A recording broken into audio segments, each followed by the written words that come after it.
The Odyssey. As the sea tosses the Odyssey between its mountainous waves like a ping-pong ball, it's all I can do to keep one hand on the rudder. She's in bad shape, and I'm not much better. Ugly, purple-blue bruises stain my arms and sides from the amount of times I've been thrown against the edge of the boat, with wind stinging me with its spiteful embrace, and rain blurring my vision like tears. I can hardly see a foot in front of me. Although it wouldn't be much if I could, the whole ocean from the waves ahead, the Odyssey to the horizon, is frothed up in a frenzy of movement, and everything looks the same. Another wave crashes against the side of the boat, and she tips sideways. My legs slip out from under me. I'm hanging, arms stretched high over my head as I hold on to the rudder. The Odyssey is almost still, stuck in the uncertain midpoint between falling right way up or upside down. I clench my eyes shut and breathe in deeply. My stomach clenches as I try to hold in the air I'll need when the boat gets overturned. The vicious wind assaulting my ears stops me from hearing the wave that turns us over. My head hits the deck. I lose my grip on the rudder. My senses flood with water. I try to keep a clear head without opening my eyes. Hopefully, the hundreds of storms I've been in before have adequately prepared me for this. It's what I think every time, but I never know until the storm has passed and I'm still alive. Under the surface, the current's still the same. It tosses me from one wave to another. I grope around for a handhold. I must know this deck enough to find one.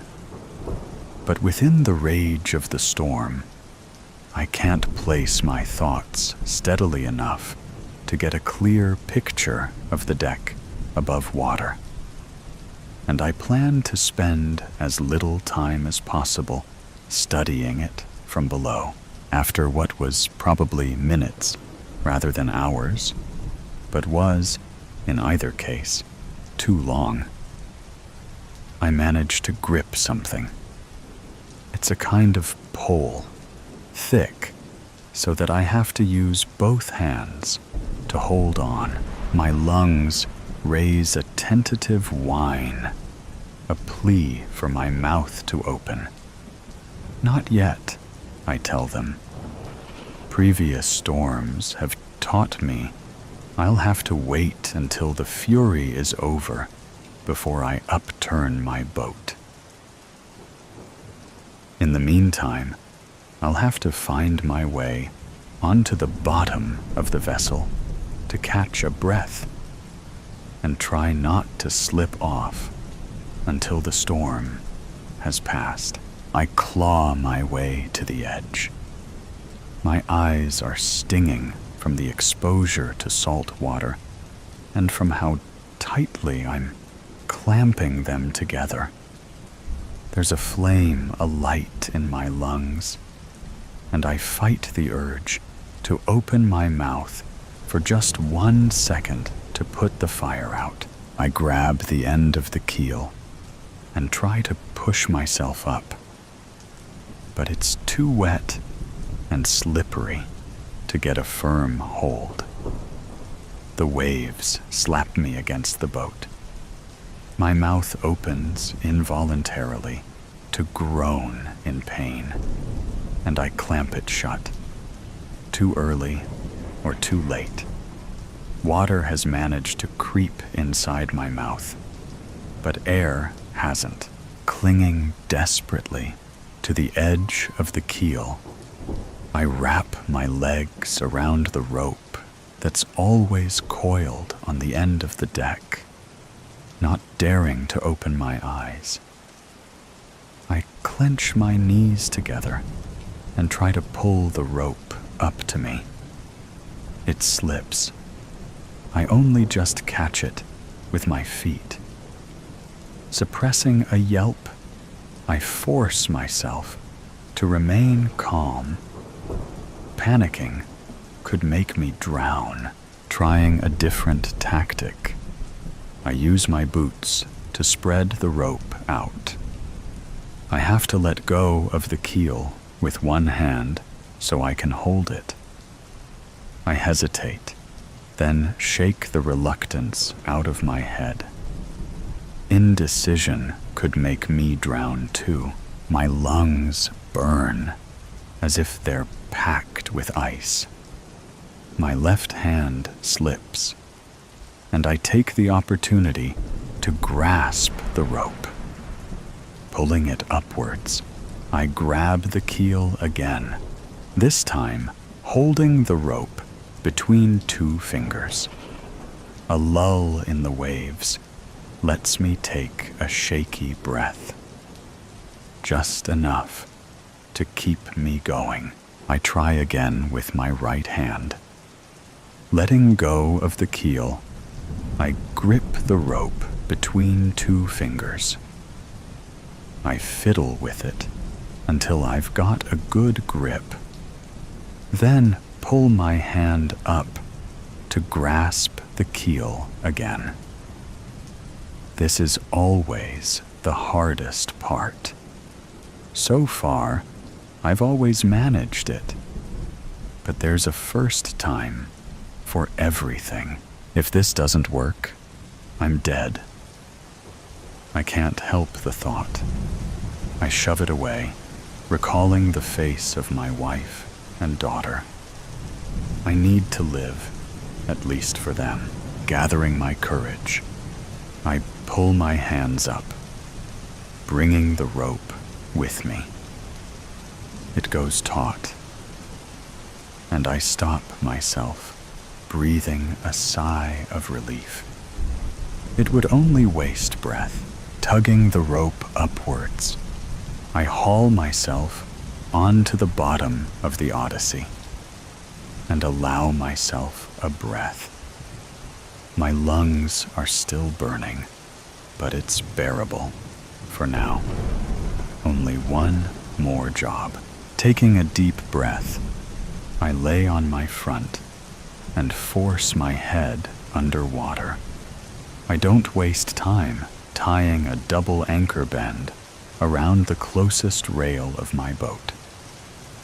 Finishing it, I drag my head out of the water and quickly tie the other end of rope around my waist in a bowline knot. I pull myself back out of the water and treat myself to a well-earned breath. A few drops of salt water splash past my open lips, but at least I'm not drowning anymore, lying uncomfortably on my front. I stretch my arms and legs out to improve balance. I can feel my face turning red from being pressed against the keel, so I turn it sideways. One eye is too squashed to open. The other is squinted for maximum balance of sight and clarity, given the waves that continue to assault me until the storm passes. I'm stuck like this. Afterwards, I can safely overturn the Odyssey. I can only hope it won't happen before I've untied myself. But for now, all I can do is wait. Second fair chance. Second fair chance. Lord Farnsworth, thank you so much for inviting me to dinner. I want to apologize for anything I did to create tension between us and let you know how grateful I am to have this second chance to make a better impression. Well, Sir Fenwick, be assured if I didn't cherish my daughter, Charity, so much you would never get another opportunity to make appeasement. She begged me to reconsider my dismissal of your attentions toward her.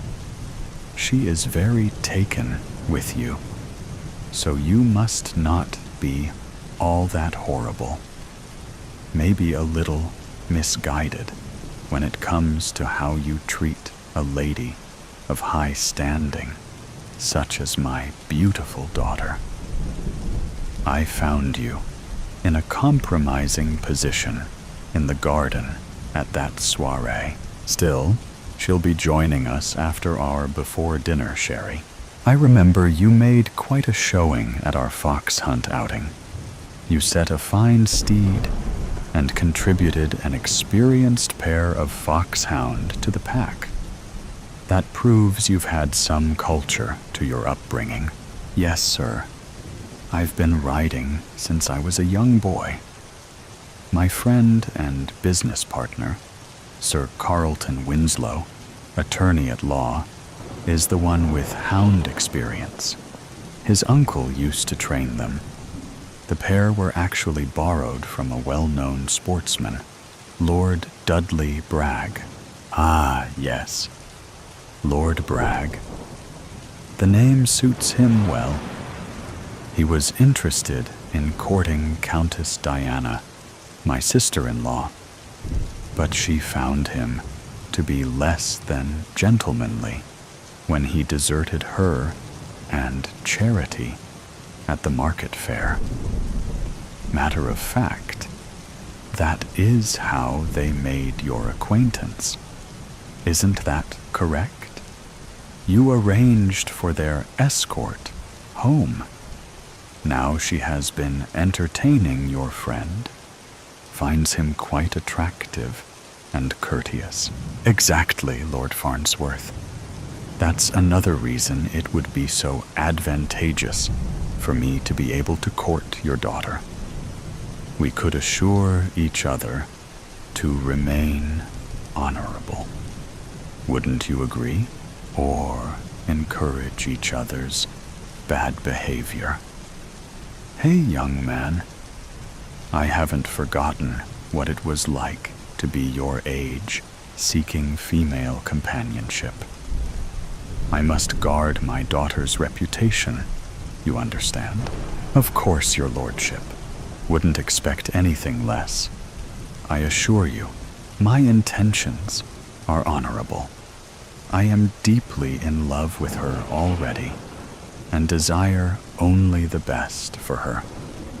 I would ask for her hand in marriage immediately, if it found favor in your eyes.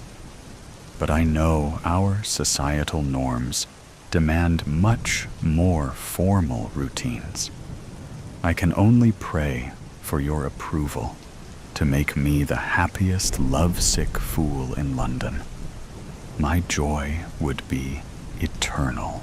I can tell how eager you are, and from her behavior, I suspect she feels the very same about you. I'll give it due consideration. So, I understand you are a solicitor, making your way up in the professional standings. Do you suppose you will be able to support my daughter in the manner to which she is accustomed?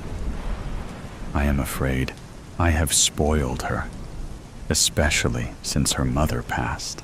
Well, to be forthright, it will take some time to match the heights of your accomplishments. I can only hope she is agreeable to living more meagerly until I am more established. We would be rich in love, though. Unfortunately, love does not pay the bills or trade for niceties. And, ahem, it often leads to more mouths to feed. That would only increase our happiness, sir. I am more than ready to embrace whatever our future together could hold. I would be utterly devastated to walk away from a relationship with her at this point. She is my everything. I hope you understand. I'm beginning to see things your way. If I allow this to continue, we must be proper about it. Wouldn't want you scurrying off to Gretna Green to elope over the anvil, now would we? And, Lord forbid, you sneak off to Jersey. That's about as dangerous as it gets. My daughter deserves only the best. Here she comes. Now, come, dear. Thank you for joining us. You look so lovely this evening. That sea foam coloring of your flowing gown brings out the azure of your eyes. You'll have this young man drooling all through dinner. We are ready to go into the dining hall. This way, Sir Fenwick. Yes, you look very becoming as usual, Lady Charity. May I take your arm? And please, call me Riley, sir.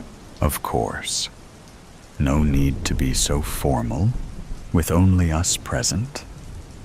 I'll sit at the head of the table with each of you at my sides. Looks like the soup is already served. Let us begin with grace. Father, all this small talk has been charming, and I hope it has let you get to know Sir Riley better and understand what an upright gentleman he truly is. But could we get to the proverbial elephant in the room, since we are all alone and all adults? Sir Riley, dear? Yes, sir. I have an all-important question to ask of you concerning your vivacious daughter. I would very much like to make her my wife, if she will have me. But I need your blessing. Well, you don't beat about the bush now, do you? I was enjoying our lively discussions and imagining what kind of a son-in-law an aspiring lawyer would make. You seem knowledgeable and versed in a wide range of topics. You would never be a boring dinner guest. I can see by the way you look at and respond to my little girl, you are sincere in your feelings toward her. She mirrors those feelings back to you, sort of feeling like a third wheel between you two. Ha, ha. If I didn't give you my blessing, you two would probably defy me and find a way to be together any way you could, sneaking around behind my back or right under my nose. Am I right? So yes, let's make it official. What do you say? I say I need to get down on my knee and do this properly. My fair lady, Charity, would you do me the honor of becoming my wife? Yes? Oh yes. Thought you would never ask. The betrayal. The door to the kitchen flew open and hit the side of the refrigerator with a loud thud. Cold air rushed in. You rotten bitch. I trusted you. Brock McCarthy stood in the doorway with his shoulders squared and fists clenched. How could you do that to me? His nostrils flared as he shook his head. Stunned, Clara Simmons gasped when she heard the commotion. After she regained her composure, she bristled at the hateful accusation. She placed the half-empty dinner plate she was holding in the sink. Staring into his brown eyes, she asked, "What the hell are you talking about?" After 2 years of living together, she knew Brock's temper. But this deranged outburst was worse than usual. You know damn well what I'm talking about. My secret. I told you never to tell anyone about that shit. I didn't say anything to anybody. Her words were unhurried, but emphatic. You had to tell somebody something.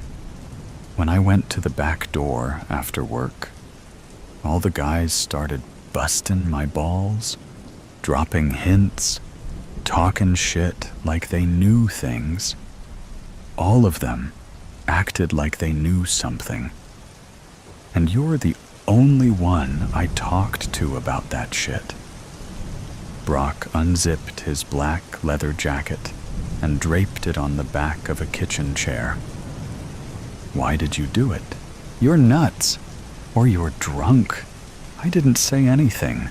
They glared at each other as a chilling silence gradually filled the room. Hell, I'm not even close to being drunk. I had to leave the bar before I could finish my pitcher. It was impossible to tell what Brock was more agitated about, leaving cold beer or defending himself against the swirling speculations about his hidden, checkered past. Did you bother to ask how your drinking buddies heard about your precious secret? Her voice was soft, as if asking a child if they had finished their homework. I didn't have to. Damn it. You are the only one who knows. With unhurried steps, Clara walked around the kitchen table, pulling on the back of the chair. The faint scraping of the wooden legs against the linoleum broke the quiet, like fingernails on a chalkboard. She took a seat and cast her gaze towards her angry boyfriend. That's not exactly true. She paused as their eyes momentarily locked. Is it? The tone of her now controlled voice was made bitter by a toxic mix of scorn and controlled rage. Those women know. After a long pause to emphasize her point, she said, "Trust me, they really know." Like air escaping from a balloon, Brock's body went limp.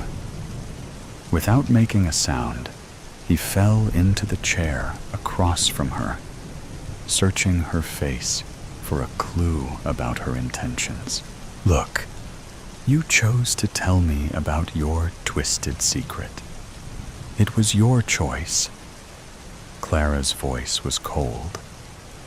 And I haven't told a soul since. But now I'm wondering what else you might be hiding. Wait, that's not fair. Fair? Fair? You have the balls to mention fair to me? That's laughable.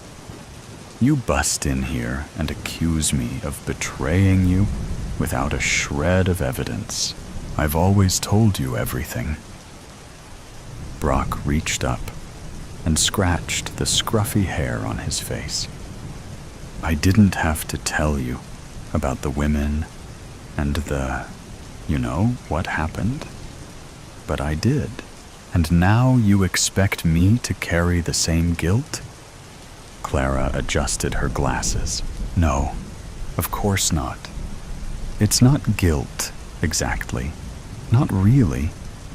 It's more like, I don't know how to explain it. They sat listening to the faint sound of the small clock on the oven, ticking away the minutes, like the shattered pieces of their failing relationship. Absent-mindedly, Clara used her thumb to wipe the pepper dust off the shaker sitting in the middle of the table. "Do you think one of the women, moved here?" He took a long time to answer, as if he hated the power of what truth might do to him. "It's possible." He bit the inside of his cheek a few times while he thought. Clara leaned back in her chair. "So, what will you do? I mean, if you see one of them?" She stifled a yawn as her composure returned. "There's another possibility. What if one of those women sent their boyfriend to find you? Like a trapper beating the bushes to get the snakes to show where they're hiding." Brock twisted his face into a scowl after he deciphered her meaning. Crap. He leaned back into his chair. He sat silent for a long moment. "I've never even thought about that. It was always a slim possibility, I guess." "Well, I think you had better start thinking about that possibility, because I never said a word to anyone, ever. Why would I?" Brock pursed his lips and folded his arms in resignation. Holy shit. What are we going to do now? We? Are you seriously thinking this problem is a we thing? I didn't have anything to do with that shit. I wasn't there. I don't even know who they are. This is your ugly history, not mine. Always has been. I thought we were a couple. I thought we were, getting serious. Brock's voice conveyed desperation. "Oh yeah, that was before you came in here and blamed me for something I didn't do. I don't think I want to stick around to see what else you might blame me for. No, babe, wait. You can't do that. Really, I'm sorry. I'm really sorry." "Well, I guess you should have thought about that before you shoved open the kitchen door with a heart full of hate.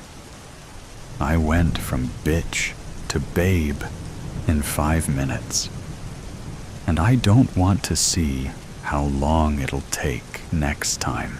She placed her hands flat on the table. Calmly, she rose and ambled across the kitchen towards the bedroom. Stopping halfway, she turned and said, "I don't want to become another secret in your long history of betrayals. Where I come from, love is all about trust. And you just lost mine. And now you're losing me." She turned and went into the bedroom and slammed the door. Worse ways. Selena runs with a ferocity she didn't think she'd ever need again. Her feet thump, thump, thump on the ground, and her eyes search the dirty rooftop desperately for a familiar May. She knows she's taking too long. She can feel the time slipping through her fingers like grave dirt. She bursts out onto her 4th rooftop, a quick scan providing nothing.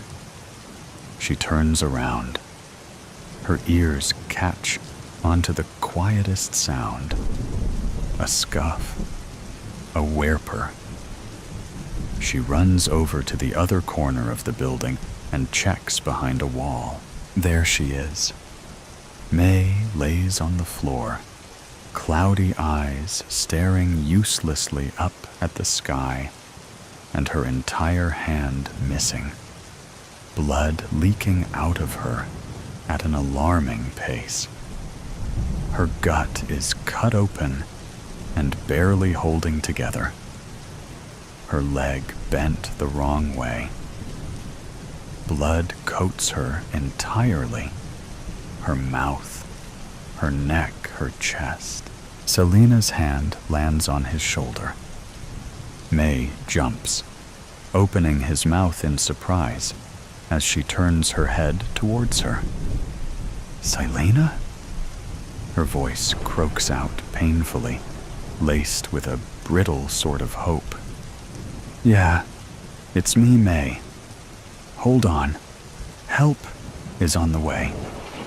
She'd called the ambulance as soon as she heard the news, hoping they'd be fast enough to get to her, find her, hoping she would be too. Selena carefully shifts May into her arms, getting her away from the dirty concrete, and trying desperately to stifle the blood spilling forth easily from her stomach. Selena, May says again, desperately.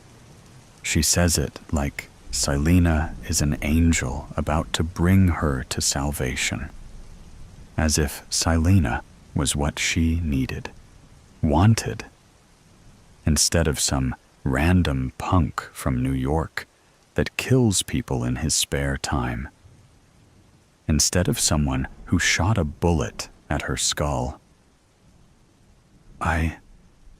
I'm sorry. May grits out, blood leaking from her lips and coating his mouth. She feels useless, hopeless as blood continues to gush, and May is the one apologizing instead of her, the self-sacrificial dumbass she is.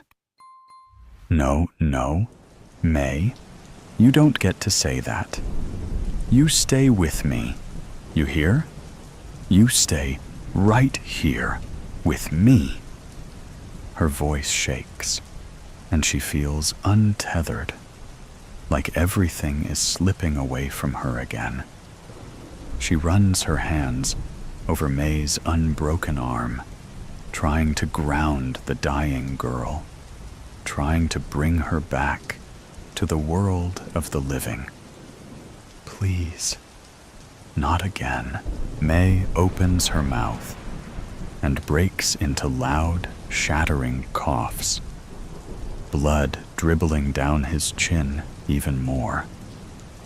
She shakes her, rougher than she probably should, trying to make her come back, make her stop drifting away, even when held beneath the calluses of her palms. May whines in pain. Come on, May. You can't go yet. You've got people to save.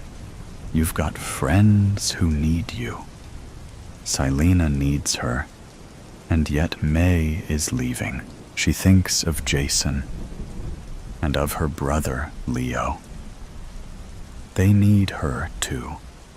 Need her like the air in their lungs, like the blood in their veins. Blood that May is covered in. May, please, hold on a bit longer. You can't leave me yet. Who else is going to knock the gun out of my hand? You promised. May we would live happily once this war is over. I haven't heard enough moral preaching yet. Come on. She's pleading, begging, praying to a God she no longer believes in. It's too sudden, too soon. She can't lose someone again. She can't.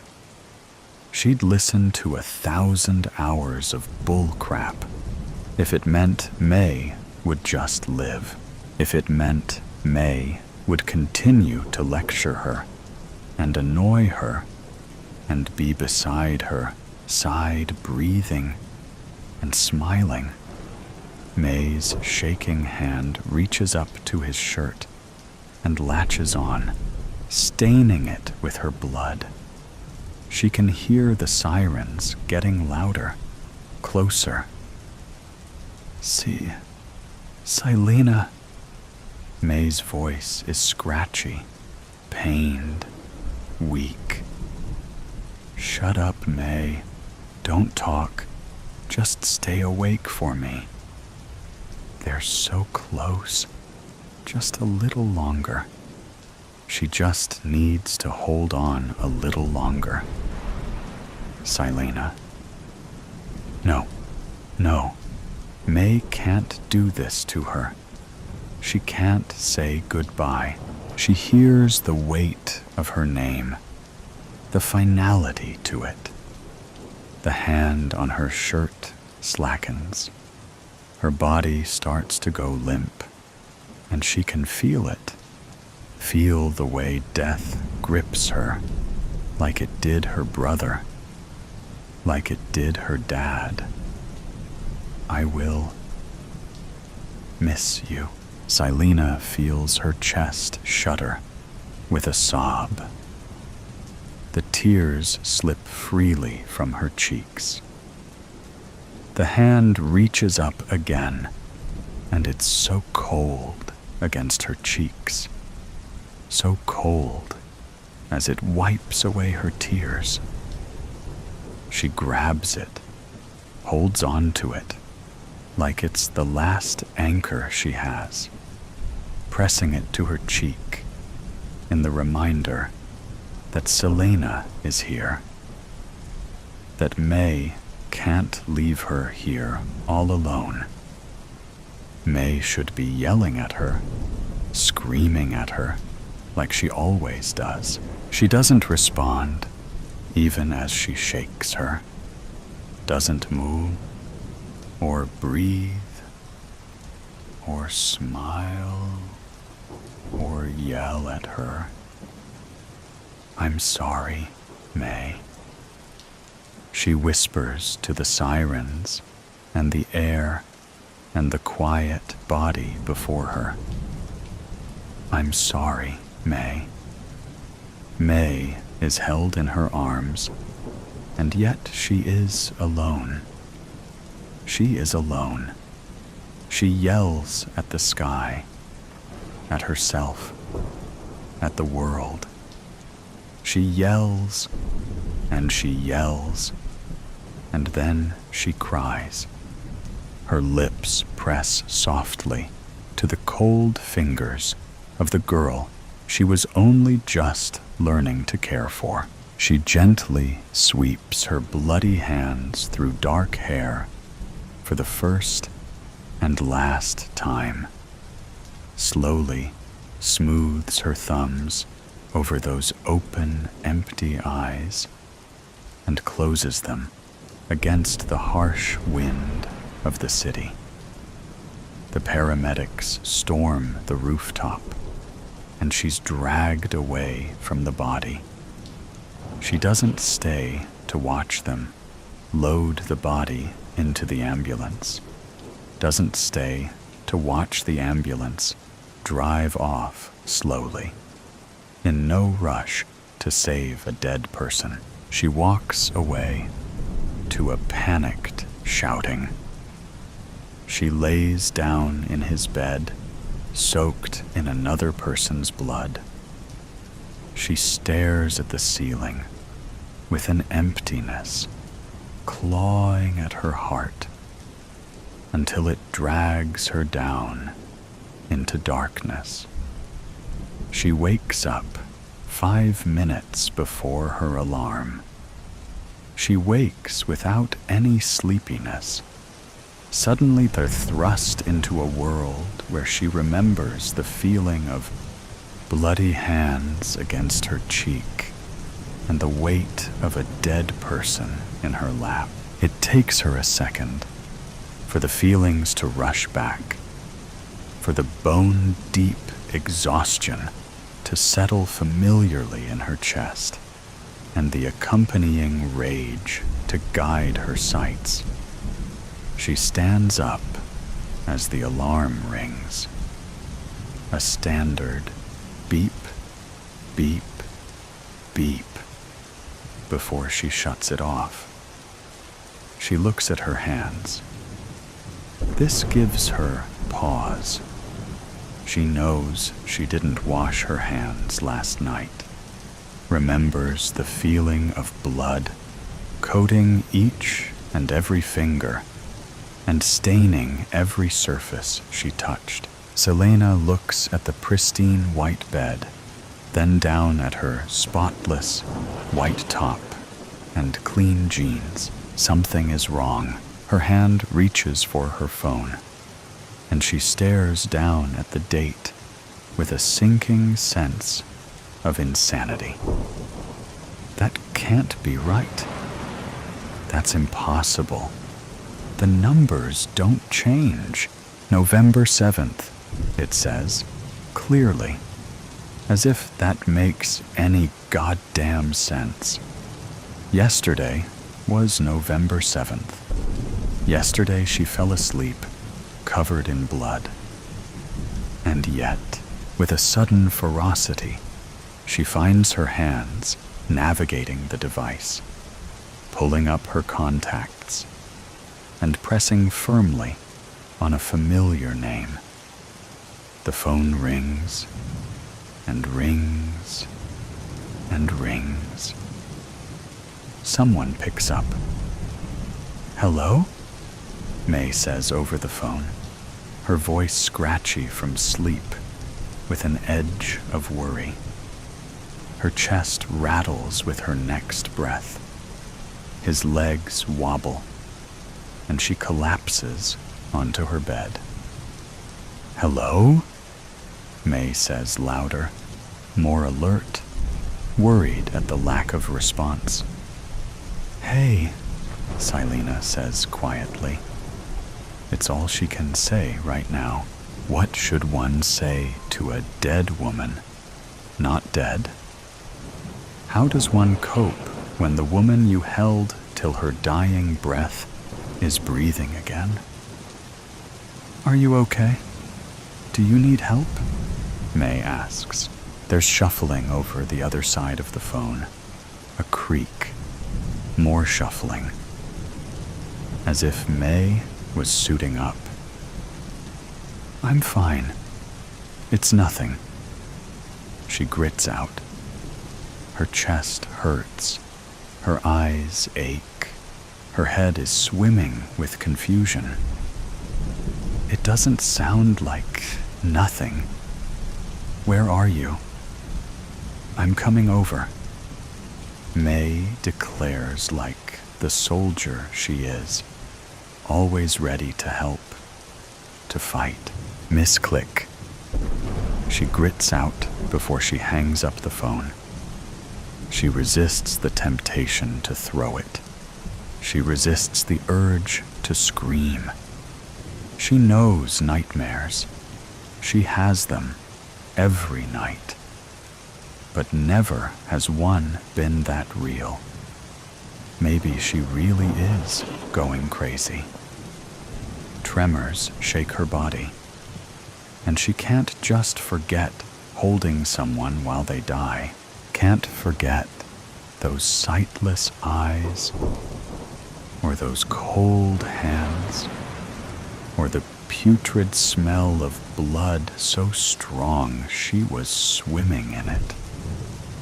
She can't forget the sticky warmth on her hands and her chest and her cheek, on her lips. It's like Todd all over again. Except this time, she can't trust herself, can't trust what she saw and felt and heard and smelled and tasted. She tasted death. May was dead when she fell asleep. May was alive when she woke up. May is alive. Memories of the same past experience hit her like a full-speed bullet train. She's still alive. They are stuck in a time loop, and this is going to repeat. A pastor's burden.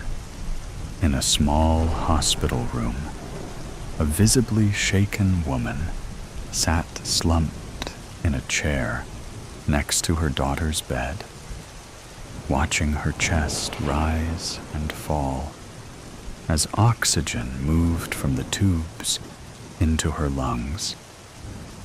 Dark circles framed her eyes, which were heavy with exhaustion and worry.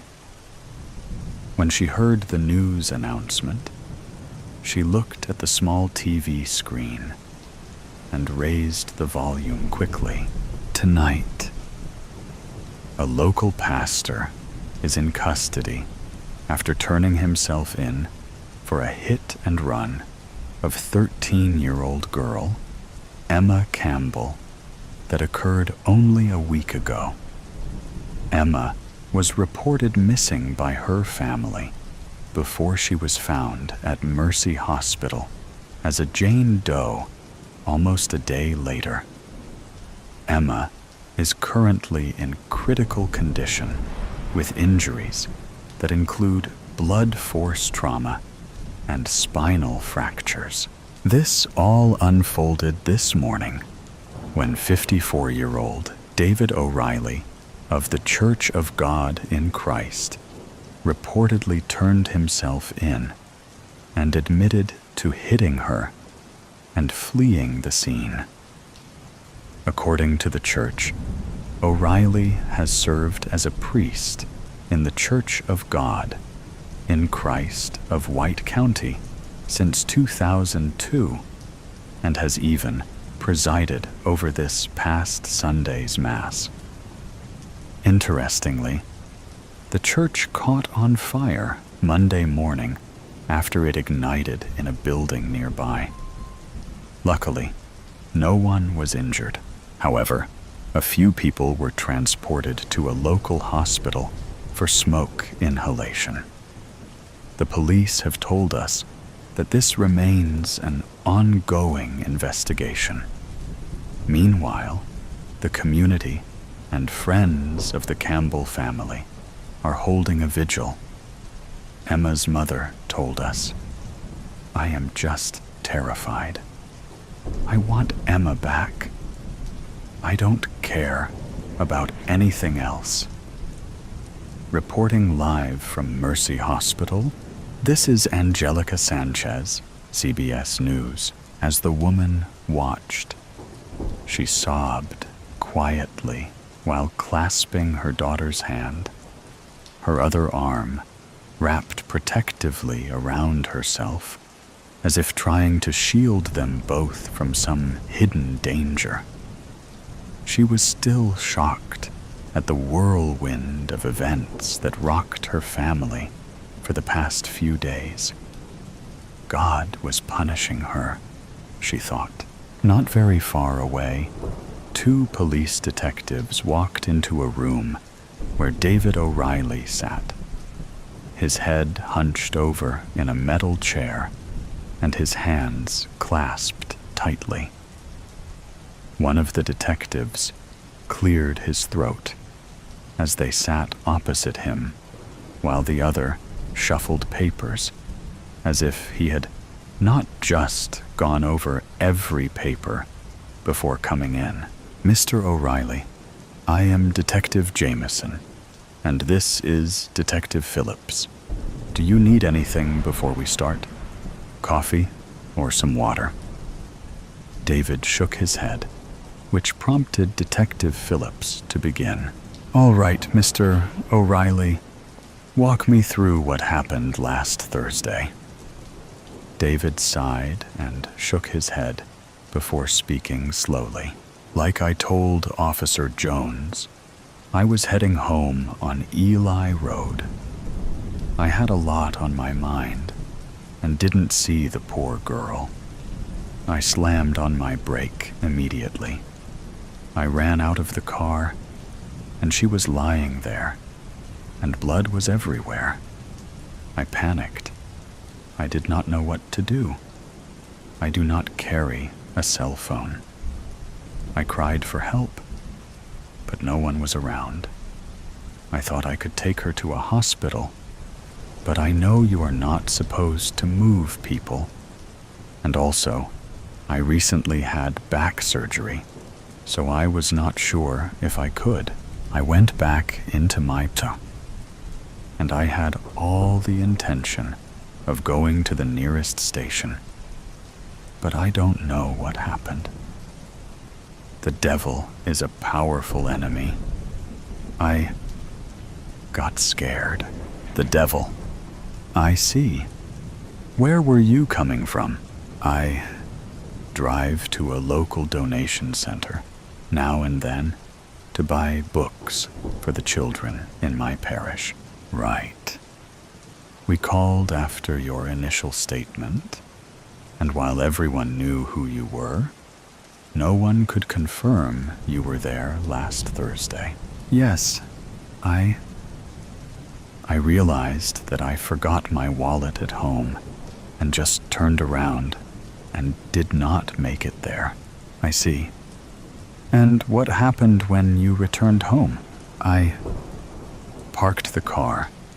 My wife was helping my oldest son, Adam, with homework, and the other two were playing in their room. Deacon Cowley came over, and we discussed Sunday's sermon. When he left, I put Faith and Jacob to bed and showered. After Adam went to bed, I told my wife what happened. Help me understand this. You are a man of God. You teach His word. You know right from wrong and good from evil. Yet you hit an innocent young girl and you walk away? How so? I don't know, Detective. As I said, the devil is powerful. He feeds on our weaknesses. I thought I was going to lose my family.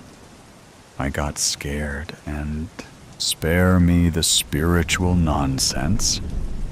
Did you know Miss Campbell before? Detective Phillips interjected. Clearly, he played the bad cop. What? No. I mean, I don't know.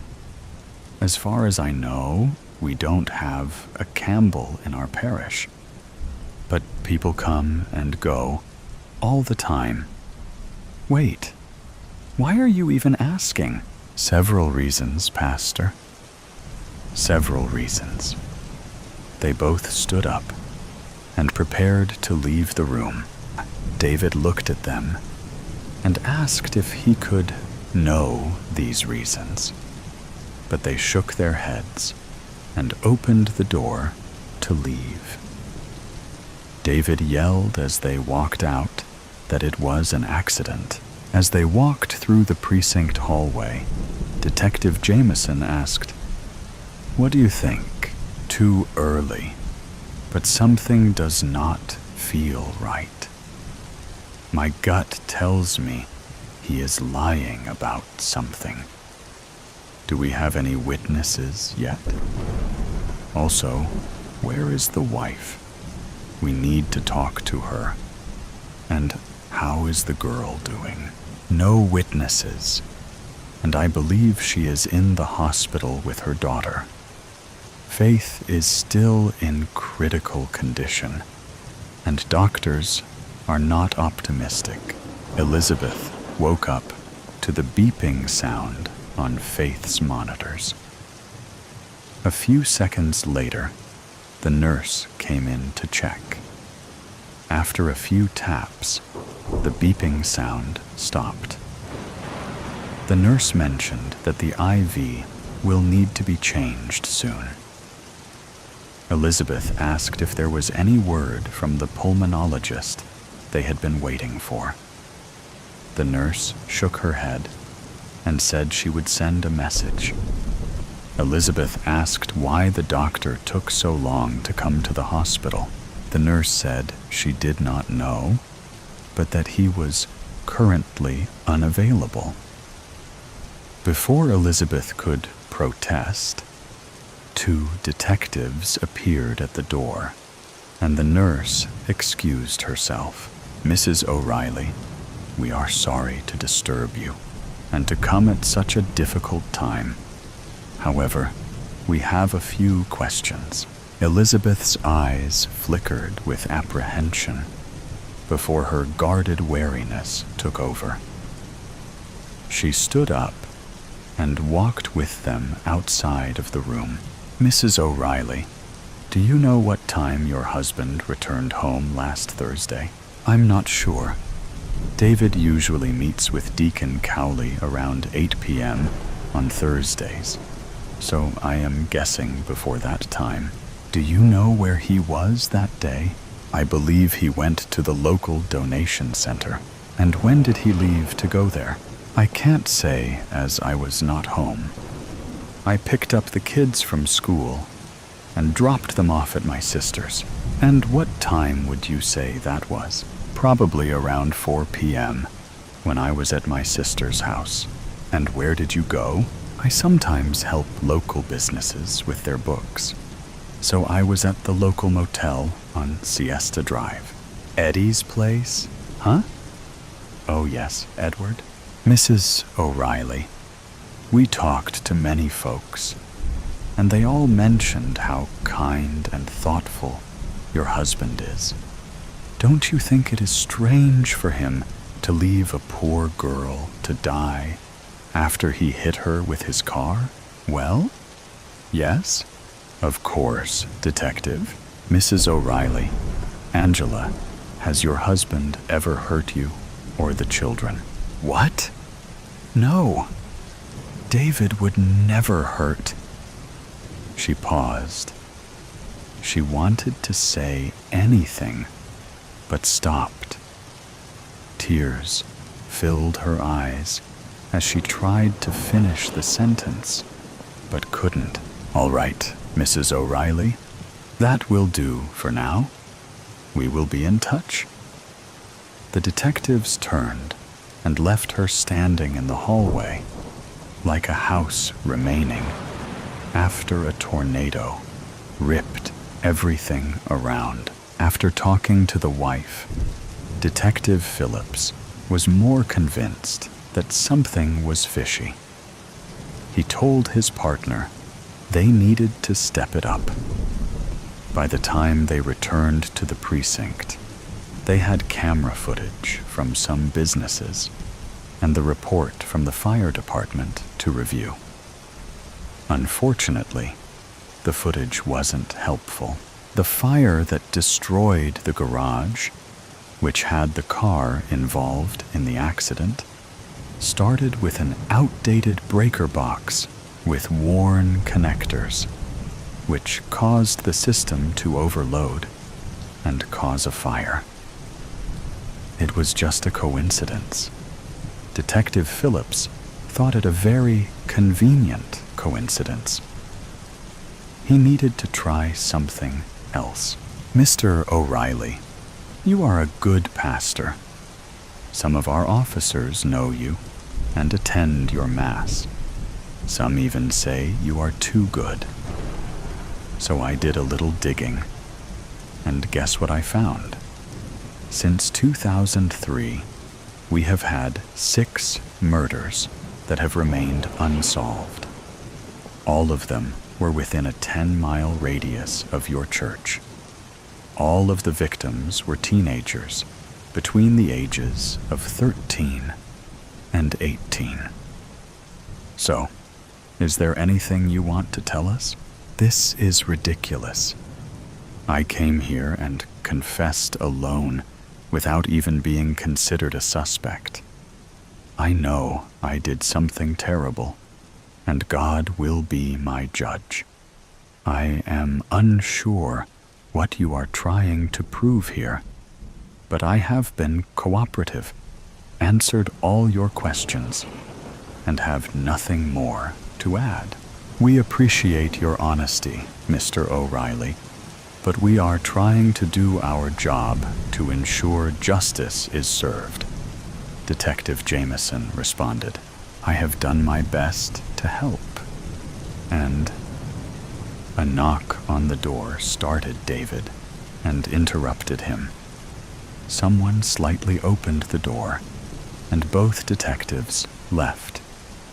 Fear flashed across David's face before he put his face in his hands and prayed. The detectives walked quickly to their car to drive to Mercy Hospital. Emma gained her consciousness. The doctors refused to let them interview her, but after some negotiation, they settled on being able to talk to her for a minute.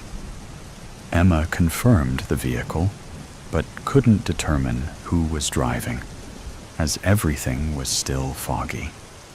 Her father and the doctor told the detectives that this was enough for now. Frustrated, they left without much progress. Back at St. John's Hospital, where Faith was still hooked up to an oxygen tank, her mother received word from the nurse that the pulmonologist was on his way and should be here any minute. The nurse then lowered her voice and whispered to her, "I am not supposed to tell you, and I probably would get in trouble for it, but the specialist is Dr. Campbell."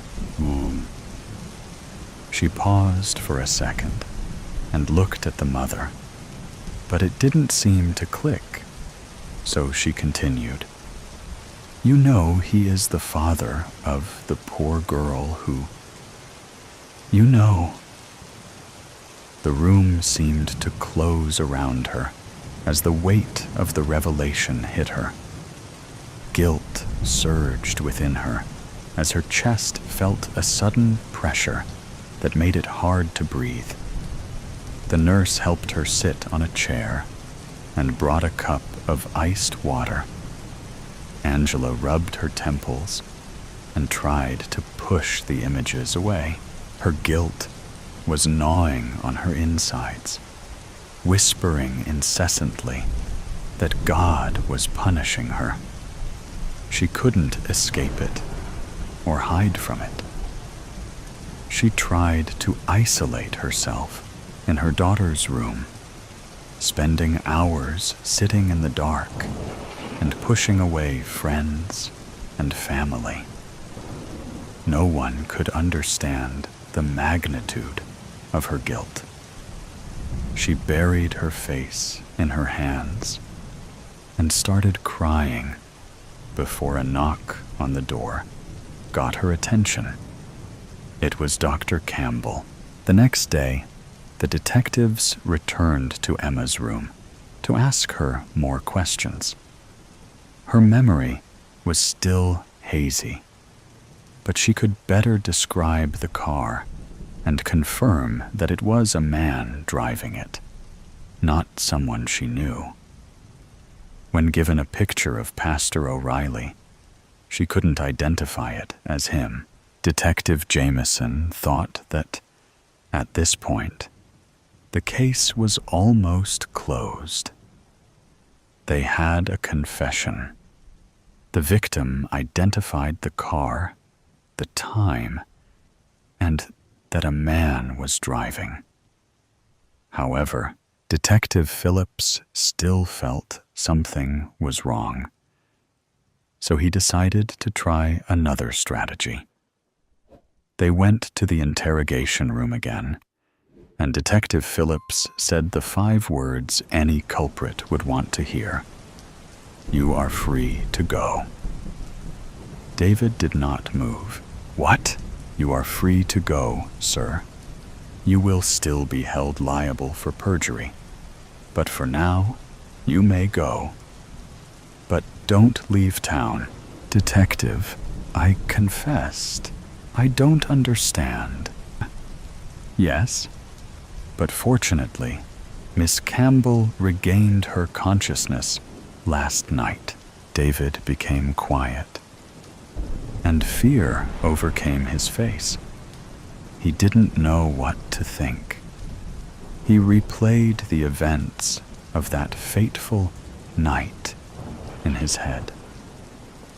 Angela came home with a shocked look on her face. She broke down, sobbing, and told him what had happened. The car, the sudden flash of a figure on the road, the screeching brakes, the crash, and then silence. The children came down the stairs after they heard their mother crying. He looked at them and didn't hesitate for a second. He hugged his family and told them to go back upstairs. When Deacon Cowley came, he told him he wasn't feeling great and told him to work on the sermon himself. He sent him home, put the kids to bed, showered, and told his wife about his plan. She vehemently refused, but he convinced her it was best for the children. He couldn't do what she did. But now, it seems guilt has gotten to her. Look, it doesn't matter what the young lady said. I did it, okay? It was not Angela. Angela? Both detectives asked. Is it not what the girl said? Don't worry what she said. Are you saying it was your wife who was driving the car? I didn't say that. Now it makes sense. That's why I couldn't believe you. You lied to protect your wife. She hit the poor girl, panicked, went home, and you took the blame for her. No, I did it. I am telling you, I am the one who did it. Why you can't accept my confession? Because it is a lie, Pastor. I respect you for taking the blame, but listen to me. The girl isn't dead. With a confession, a good lawyer, and good behavior, your wife might spend a short time in prison. But I need your cooperation, okay? Detective Johnson will take your statement, okay? We will be right back as soon as they walked out. Detective Jameson, puzzled, pointed out that this didn't make sense. Emma confirmed that it was a man who drove the car. Detective Phillips smiled and mentioned that it didn't make sense and didn't say anything. They got into the car and started driving. Wait, this is not the way to the hospital. We are not going to hospital. I thought we were arresting Angela. We will. But first, we arrest the real culprit. And you are not going to tell me who it is? I'm guessing. Phillips smiled and shook his head. A few minutes later, they stopped before the Starry Night Motel. In less than a minute of questioning, Edward confessed it was him. Edward first met Angela at the church and was quickly drawn to her. He immediately jumped on the opportunity when he heard she worked with a few local businesses. After 3 kids, her marriage was stagnant, and with her husband being a pastor and always busy, she felt neglected. He tried many times, but she turned him down. Then, one day, she didn't. On the day of the accident, they had sex for the first time. She had a few glasses of wine, so he offered to drive closer to her house. He was so overjoyed to be with her that he didn't see the poor girl. At that moment, all his dreams turned into a nightmare.